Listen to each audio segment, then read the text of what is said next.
तो MP board के class 11th के विद्यार्थियों, देखिए मैं आपके लिए इतिहास का एक पेपर लेकर आ गई हूँ जिसमें सारे ही क्वेश्चन महत्वपूर्ण रहेंगे, जिनको हम सॉल्यूशन के साथ में कंप्लीट करेंगे।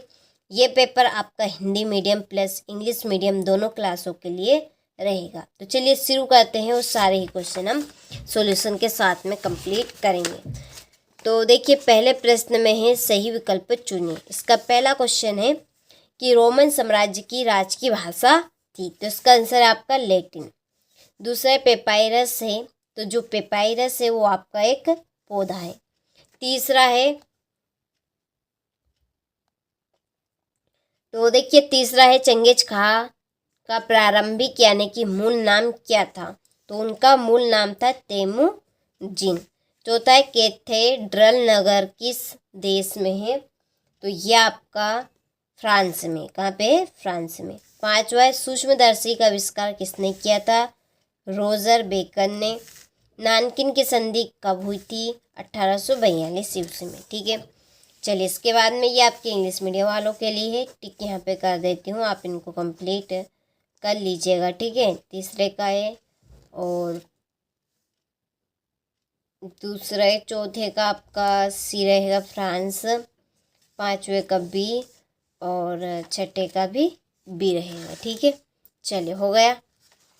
आगे देखिए क्वेश्चन नंबर 2 है रिक्त स्थानों की पूर्ति कीजिए। पहला है ओल्ड टेस्टामेंट डेडेस पुस्तक का भाग है, तो ये है आपका बाइबिल।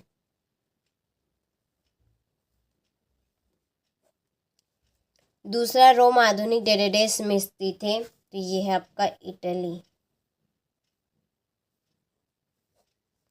तीसरा समांति समाज में कृषि दासों को डेडेस कहा जाता है, तो इसका आंसर आपका सर्फ कहा जाता है। क्या कहा जाता है उनको? सर्प।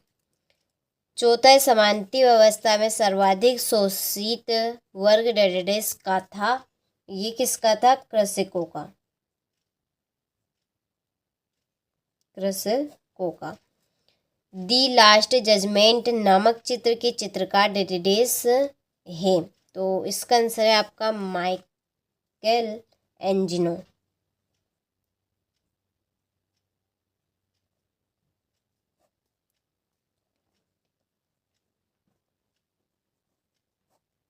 चलिए हो गया। छठा देखिए बैंक ऑफ जापान की स्थापना वर्ष डेडेस में हुई थी, तो ये आपकी 1885 में। ठीक है, हो गया। चलिए तो स्क्रीनशॉट आप ले लीजिए यहाँ से, ये आपके इंग्लिश मीडियम वालों के लिए है। फिल कर दिए हैं, कंप्लीट आपको करने। सारे ही क्वेश्चन देखिए महत्वपूर्ण हैं, जो आपको परीक्षा में देखने को मिल सकते हैं। ठीक है, इसके बाद में आपकी जोड़ी है, पहली जोड़ी है आपकी असीरिया। ठीक है, असीरिया की पहली जोड़ी रहेगी। सिनेका दूसरी जोड़ी है, तो इसका आंसर आपका रोमन दार्शनिक। यास की जोड़ी रहेगी चंगेज खान की विधि संहिता। चौथी है फिफ्थ, इसकी जोड़ी आपकी रहेगी लॉर्ड द्वारा नाइट्रस को प्रदत्त भू क्षेत्र। पांचवी टीट न्यू साउथ, इसकी जोड़ी आपका चर्च द्वारा किसानों से लिए जाने वाला कर।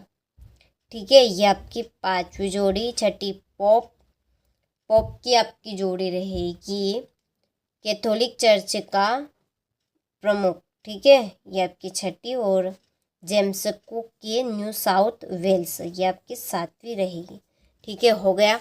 चलिए तो स्क्रीनशॉट ले लीजिए, ये आपके इंग्लिश मीडियम वालों के लिए है जोड़ी। यहाँ पर टिक मैंने कर दी है, आपको कंप्लीट करना है केवल अच्छे से। सारे क्वेश्चन ऐसे रहेंगे जो आपको हूबहू परीक्षा हाल में पूरे देखने को मिल सकते हैं। ठीक है, तो आपको एक बार अच्छे से सारे ही क्वेश्चन को कंप्लीट कर लेना है। ठीक है, पहला है मेसोपोटामिया में हैंगिंग गार्डन किस शासक ने स्थापित कराया था, तो ये कराया था आपका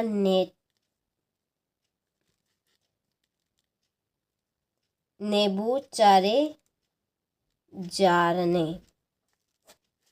ठीक है, दूसरा है पुरातन काल में रोम में लेखन सामग्री किससे तैयार की जाती थी, तो ये आपकी पेपायरस से की जाती। ठीक है, यहाँ पे मैं लिख देती हूँ दूसरे का।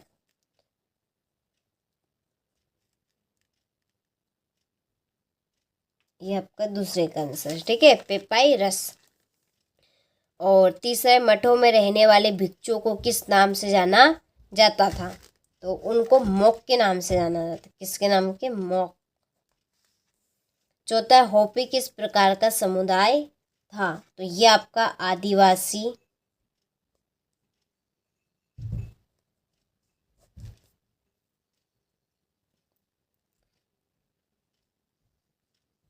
ये आपका आदिवासी समुदाय, ठीक है। अफीम युद्ध का संबंध किस देश से है? तो ये आपका चीन से। किससे? चीन। पहला अफीम युद्ध कब हुआ? 1840 उसी में।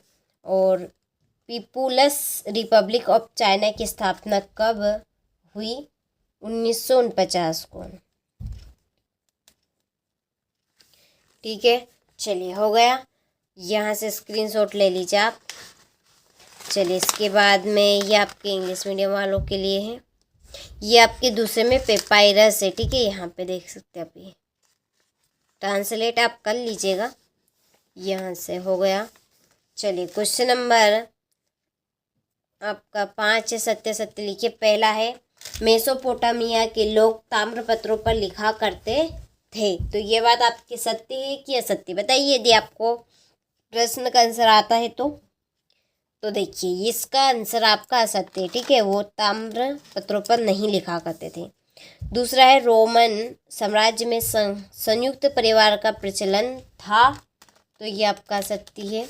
तीसरा है, मंगोल दयायावरी समाज से संबंधित थे। तो ये सत्य है, ये आपका सत्य रहेगा। और पांचवा भी सत्य और छठा भी सत्य, ठीक है। हो गया। चलिए, तो स्क्रीनशॉट आप ले लीजिए। और इसके बाद में है, ये आपके इंग्लिश मीडियम वालों के लिए है। चलिए, यहाँ पे टिक कर देती हूँ मैं आपके, कंप्लीट इनको आप कर लीजिएगा, ठीक है। ये सत्य, ये भी सत्य, ये भी और ये भी। आगे देखिए, छठा है, मेसोपोटामिया सभ्यता की 2 प्रमुख विशेषताएं बतानी है। यहाँ से ले लीजिए स्क्रीनशॉट। ये आपका 7वां है, मेसोपोटामिया सभ्यता की लेखन कला के विकास के बारे में आप क्या जानते हो? संक्षेप में लिखिए। रोम के संदर्भ में गणतंत्र शासन व्यवस्था क्या थी? चंगेज खान कौन था? समांतवाद का अर्थ स्पष्ट कीजिए, उसकी कोई 2 विशेषताएं बताना है। तुर्कों ने कुस्तुनतुनिया पर क्यों और कब अधिकार किया? ठीक है, तो सारे ही क्वेश्चन महत्वपूर्ण हैं। और इन प्रश्नों के आंसर की PDF तैयार कर ली है, उसके लिए डिस्क्रिप्शन में नंबर आपको दी है, आप उन नंबर पे कॉल कर सकते हैं, चाहे तो हमें व्हाट्सएप पे मैसेज कर सकते हैं, ठीक है। और देखिए, आप अभी तक हमारी एप्लीकेशन के साथ नहीं जुड़े हैं तो जुड़ जाइए, क्योंकि प्रॉपर सही तरीके से आपको सारी चीज़ें वहीं पर मिलेगी, ठीक है। लेकिन इस पेपर में भी आपके 90% आने के चांस नहीं है, इसमें आपकी 50% आने के चांस है। और देखिए, इसके पहले जो आपका राजनीति शास्त्र का पेपर था, उसके लिए बच्चों ने एप्लीकेशन के ऊपर जो PDF ली थी, वो उस PDF के द्वारा पूरे ही पेपर को वो हल करके आए हैं। सारे ही क्वेश्चन आपके आ गए थे, पूरे नंबर के भी क्वेश्चन करके आए हैं राजनीति शास्त्र के पेपर में। आप चाहते हैं कि आप हिस्टोरी के पेपर में सारे ही क्वेश्चन करके आए, तो PDF के लिए जुड़ जाइए। यदि नहीं जुड़े हैं तो जो अलग अलग, यदि आप जुड़े हो कोई, तो आप उनसे पूछ सकते हैं। प्रॉपर वही दिया था जो जो आपको परीक्षा में आया था, ठीक है। तो सारे ही पेपर को सोल्व करके आए थे PDF के लिए। आप कॉल कर सकते हैं, चाहे तो सारे ही प्रश्न आपको उसमें से ही मिलेंगे जो आपको वो परीक्षा हाल में देखने को मिलते हैं, ठीक है। चलिए, तो आप अच्छे से कंप्लीट कीजिएगा।